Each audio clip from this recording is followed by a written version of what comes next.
Hello नमस्कार सगळ्यांना शुभ सकाळ। आता आम्ही निघालो एक गावाकडे जायला। मी जाते आईच्या घरी। आम्ही रस्त्याला लागलेलो आहोत। सकाळी झाली 6 वाजलेले होते। 6 वाजता आम्ही निघालो। उजाडलेला आहे पण सकाळ सकाळ असल्यामुळे आज ट्रॅफिक खूप कमी आहे। त्याच्यानंतर पुढे गेल्यावर आम्ही थांबलो एका पेट्रोल पंपवर। तिथं पेट्रोल वगैरे टाकलो, थोडंसं पाय मोकळे केले कारण सतत 2 तासाचा रस्ता पार केल्यानंतर आम्ही पेट्रोल पंपवर थांबलो होतो। त्यानंतर मग भूक लागली होती सगळ्यांना। सकाळी सकाळी नाश्त्याची वेळही झाली होती, तर एका रेस्टॉरंटमध्ये गेलो आणि तिथं आलू पराठे खाल्ले। पराठे एवढे मोठे मोठे होते जसं काही आम्ही जेवणच केलं होतं। मस्त नाश्ता झाला होता। सगळ्यांनी आलू पराठे खाल्ले। यांनी फक्त मिस्टरांनी इडली आणि सांबार घेतला होता। बाकी आम्ही 3 जणांनी आलू पराठे खाल्ले। सकाळची वेळ असल्यामुळे कुठेच गर्दी नव्हती, ट्रॅफिकही नडली नाही आम्हाला, काहीच नाही। त्यानंतर आम्ही तिथून निघालो। रस्ते एवढे छान झालेले आहेत। पहिले आम्हाला 2 तासाचा रस्ता जरी पार करायचा असला तर त्या ठिकाणी 4 तास लागायचे, पण आता लवकरात लवकर आपण पोहोचतो जिथे आपल्याला जायचं आहे। आम्ही बगोदऱ्याला पोहोचलो आहे ना। हे जे तुम्हाला हिरवेगार शेती दिसते ही सर्व तंबाखूची शेती आहे। या भागात भरपूर तंबाखू पिकते।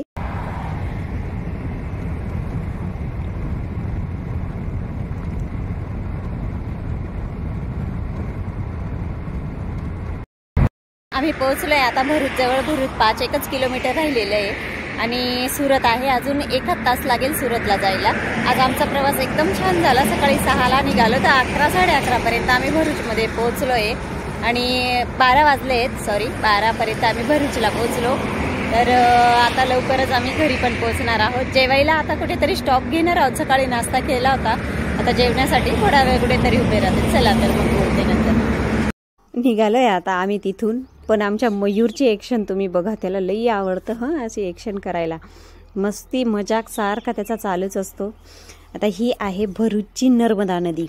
या नर्मदा नदीचे पात्र जवळजवळ 1 ते 1.5 किलोमीटरचं आहे। खूप मोठे पात्र आहे आणि हे एक धार्मिक स्थळ म्हणूनही प्रसिद्ध आहे। नर्मदा नदीवर भरपूर लोक स्नान करण्यासाठी येत असतात। इथे आम्ही बारडोलीच्या रस्त्यावर आहोत। हा शॉर्टकट रस्ता आहे, सुरत लागत नाही। आतल्या रस्त्याने गेलो। इथं आत कंपनी पण त्यांनी खूप छान चरखाचा आकार देऊन गेट बनवलेला आहे। या सगळ्यांनी जेवायला आम्ही बसलोय आता जेवायला। इथं किती 1:45 झालेले आहेत। जेवायचा टाइमही झाला होता। चला मस्त दही गोड दशम्या मस्त जेवण होतंय। हा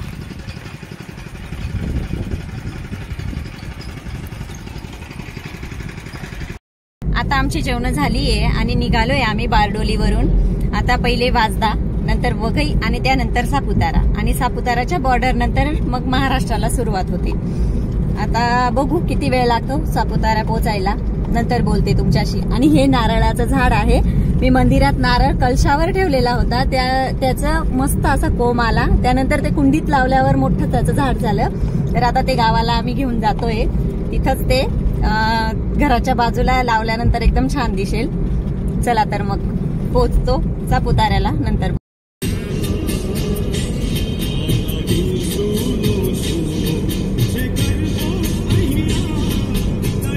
बारडोलीला साखर कारखाना आहे, त्याच्यामुळे आजूबाजूच्या विस्तारात ऊसाची शेती जास्त केली जाते। ऊसच दिसतात सर्वत्र। इथं सिंगल रस्ता होता म्हणून आम्हाला वेळही लागत होता आणि अचानक आमची गाडी पंक्चर झाली। आता अनावलला पोहोचल्यानंतर गाडी पंक्चर झाली आणि वाजदा तिथून होतं 5 किलोमीटर। आता तिथं रिक्षा पण येत नव्हत्या, पण एका बाईकवाल्याला हात केला। त्यानंतर मिस्टर गेले वाजद्याला आणि तिथून त्या गॅरेजवाल्या दादांना आणलं आणि मग त्यानंतर ती गाडी रिपेअर केली। जवळजवळ आमचा अर्धा ते पाऊण तास तिथं बिघडला, पण त्या दादांनी पटापट येऊन ती गाडी रिपेअर करून दिली। चाक बदललं त्यांनी आणि लगेच मग आम्ही तिथून निघालो। रस्त्यावर असं काही झालं तर अचानक भीती वाटते, परंतु रस्ता चालू असल्यामुळे आणि दिवस होता, 2:30-3 वाजले असतील बहुतेक। दुपारचा वेळ होता त्याच्यामुळे भीतीसारखं काही एवढं नव्हतं।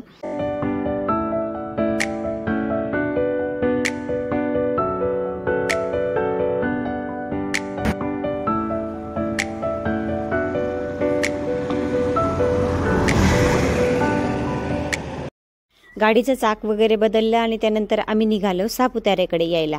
तर सापुताऱ्याच्या घाटामध्ये 5 वाजले होते आम्हाला. तिथे चहाची एक दुकान दिसली, मग गाडी उभी केली, सगळ्यांनी मस्त चहा घेतला, तिकडचा व्ह्यू बघितला. खूप छान वाटतं. सापुतारा तर अगदी पाहण्यासारखं स्थळ आहे, थंडगार ठिकाणाचं स्थळ आहे. तिथे पुष्कळ लोक फिरण्यासाठी येत असतात. तुम्ही सुद्धा नक्की जा एकदा बघायला. आम्ही थांबलो नाही तिथं, आम्ही रेस्ट नाही घेतला. भरपूर लोक खूप दूरवर फिरायला जात असतात, परंतु आपल्या महाराष्ट्रातच एवढे छान निसर्गरम्य ठिकाणे आहेत. तिथंच जर जवळच आपण गेलो तरीही आपल्याला जणू असं वाटतं की आपण काश्मीरला आलो आहोत, त्या प्रकारची एक फिलिंग होते.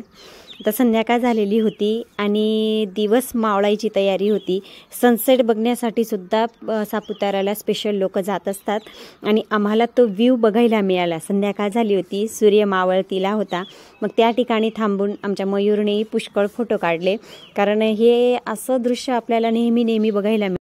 भरपूर फोटो वगैरे काढले. त्यानंतर तिथे स्ट्रॉबेरी वगैरे घेतली आणि त्याच्यानंतर मग निघालो आम्ही घरी येण्यासाठी. भरपूर फोटो वगैरे काढले. त्याच्यानंतर आम्ही स्ट्रॉबेरी पण घेतली तिथे आणि त्यानंतर निघालो आम्ही घरी येण्यासाठी. ह्या रस्त्याने आम्ही नेहमी येणं जाणं आमच्या ह्याच रस्त्याने आहे. तरीसुद्धा असं बघितल्यानंतर असं वाटतं की नवीन रस्त्यावर आपण आलो आहोत, कारण पावसाळा असला तरी ही झाडं अगदी हिरवीगार असतात.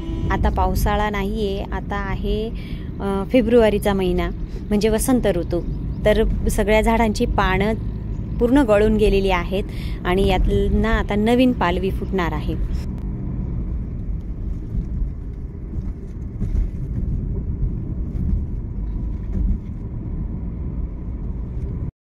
त्यानंतर आम्हाला अंधार पडलं येता आणि पुढचा रस्ता एकदम सिंगल होता. आता खेड्यावरची रस्ते म्हणजे संध्याकाळ झाली की एकदम सुनसान होत असतात.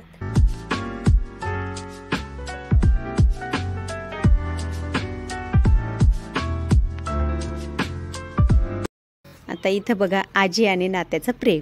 खूप छान वाटतं, खूप प्रेम करतात, खूप जीव लावतात सगळे. आता इथं वहिनी आहेत, त्या मयूरच्या पाया पडायला आला होता, पण त्याने पाया नाही पडू दिला. कोणी पाया पडतं तर त्याला लाज वाटते म्हणून तो नाही म्हटला.